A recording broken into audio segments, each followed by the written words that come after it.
If you have zero sales on Etsy selling print on demand or anything really, do this first, because if you break these two rules, it will otherwise be extremely hard to break into selling on Etsy and to get sales again and again. And besides these two epic rules, I'm going to show you the icing on the cake to make sure you also get sales fast. In this video, I'm not just going to go through all of the reasons you're not getting sales, but give you actual strategies you can implement to start driving sales in your Etsy shop, not just once or twice, but consistently. And finally, not just answer, why am I not getting sales on Etsy, but what you can easily do about it that will finally start getting you sales. If zero sales is an issue you're having with your Etsy shop, I'd love to help you out. So please feel free to comment down below, why am I not getting sales on Etsy? And I will pick one shop from the comments to do a complete Etsy shop review for my next video. If you are a newer Etsy shop, most likely there are very few customers even finding your shop right now. So you probably have very few views and very few visits from potential customers. And of course, if no one can even find your Etsy shop, then no one can buy your items. And if no one buys your items, then Etsy shows your shop less and less and less. You might have very few views or visits, or both, because you have very few items in your shop, or your items aren't quite specific enough to be found yet. Or again, and the more obvious, that Etsy tends to show and favor displaying items that have already sold successfully, which of course only makes the problem your shop is having seem that much more difficult to get out of. Now, of course, you could spend a million hours trying to find better keywords and improving your titles and tags and adding new photos and a new shop banner and revamping your whole shop. But honestly, there are two key rules to Etsy success that are far, far more important. Even if you do all of these other things very well. All of these things I just listed do make a difference, but honestly, only in very small and incremental ways. These are all certainly things to think about and to spend some time on, but hey, we want bigger results with smaller efforts, and we want them fast. So first, we need to have items that customers actually want. So when customers do find our items, that the item is completely irresistible to the customer, so they absolutely have to buy it immediately. The two rules to follow to find these customers that will find your items absolutely irresistible. And while succeeding at the first rule is definitely more difficult to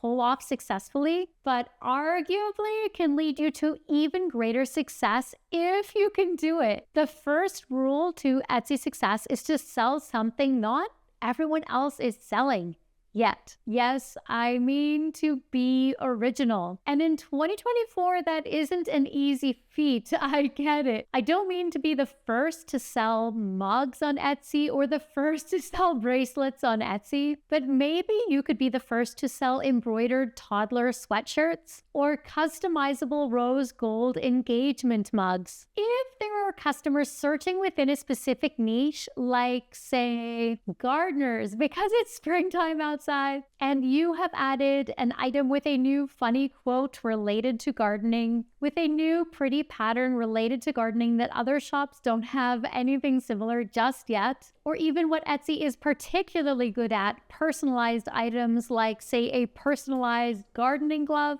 then clearly you have an edge over all of the other sellers on Etsy who haven't thought of that idea yet, or they haven't adapted it and added it to a similar item in their shop. Maybe you found a trending phrase or quote on Instagram, perhaps a hashtag, and then you adapt it for your shop. You might be the only one using it so far, and customers might already be searching for it. This is definitely the way I've had my biggest successes on Etsy, because I'm essentially the first to market, and no one else has the same quote or keywords or design. So then I have no competition, even if I'm selling in competitive niches with many other items using similar search terms. Now, the second rule for Etsy success and success in business in general is to take what somebody else is already having success with and improve upon it. We've all seen this with computers, with Apple and Microsoft. with theme parks like Disney and Universal, or even high-heel brands like Manolos and Louboutin. There's competition, and then there's branding, marketing, and simply improving or innovating upon what another company already makes. Now, this is where it gets tricky because it's truly awful when you search for your own listing on Etsy only to find someone else has taken a screenshot of your main listing photo and listed as their own. And I've personally had designs and ideas completely copied from my shop, pixel for pixel. But for the sake of this video, we are talking about improving on existing ideas, not copying. For example, if you see that other shops are having success selling items related to mushrooms, and you have a new or better idea related to mushrooms, whether that is a retro style mushroom print or simply a punny quote related to mushrooms, you then go ahead and design it in a new and completely unique way, which creates something newer, fresher, and perhaps in a new trendy font or graphic. By checking out the types of font styles available in my favorite place to find graphic design ideas, creativemarket.com, link down below in the description if you're interested, or perhaps you sell sweatshirts and hoodies instead of t-shirts. So you add 10 new listings related to mushrooms, but in a newer, trendier way, or updated in trendier color or fabric that the other sellers on Etsy don't have. Perhaps yours is the only embroidered mushroom sweatshirt of a popular but trendy mushroom quote or type of mushroom. If you can update an idea in a new and refreshing way, then you can have much greater success because customers are drawn to the way that your listing is simply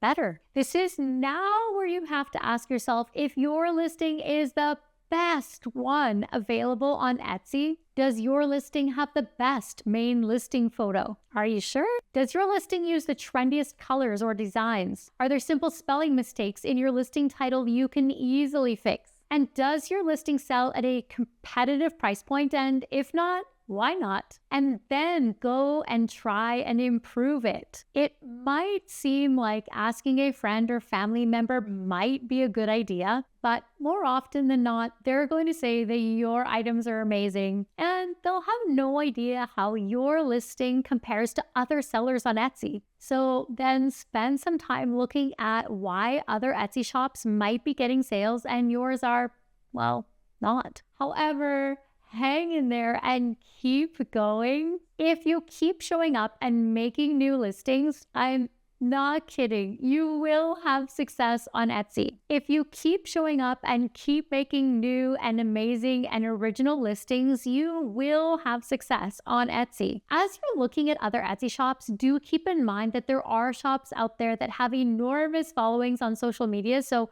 they don't have to have the world's best SEO. It can be quite generic. So again, do your research, be original, and avoid copying because it might not actually help you. And again, just to say, if you do see someone else selling something on Etsy, it doesn't mean that you are allowed to sell it too, because the words or designs might be trademarked and can get you into trouble if you list the same items. You also might see shops that have something similar to what you're selling, but it might not have ever sold. You might find that most of that shop's sales are actually just coming from selling trademarked items. Now, let me know down below in the comments if these final two strategies are new to you, but I know these two strategies are what are going to get your customer to actually buy your items and to buy them now, which of course helps to get your shop found again and again. Now that you've got incredible items that are unique to your niche, because you're the first one with a new and original item that is unique, because either you're the first one with a new, original, and unique item you've created, or you've added a new and improved version of an already popular existing product. Now you have a very serious chance of being successful on Etsy, but you still need to get the customer to purchase right away and not to hesitate or think about it at all. So if I'm adding a new listing to Etsy, I definitely run a discount that ends at midnight. And we're not talking an enormous or extraordinary discount, but a discount of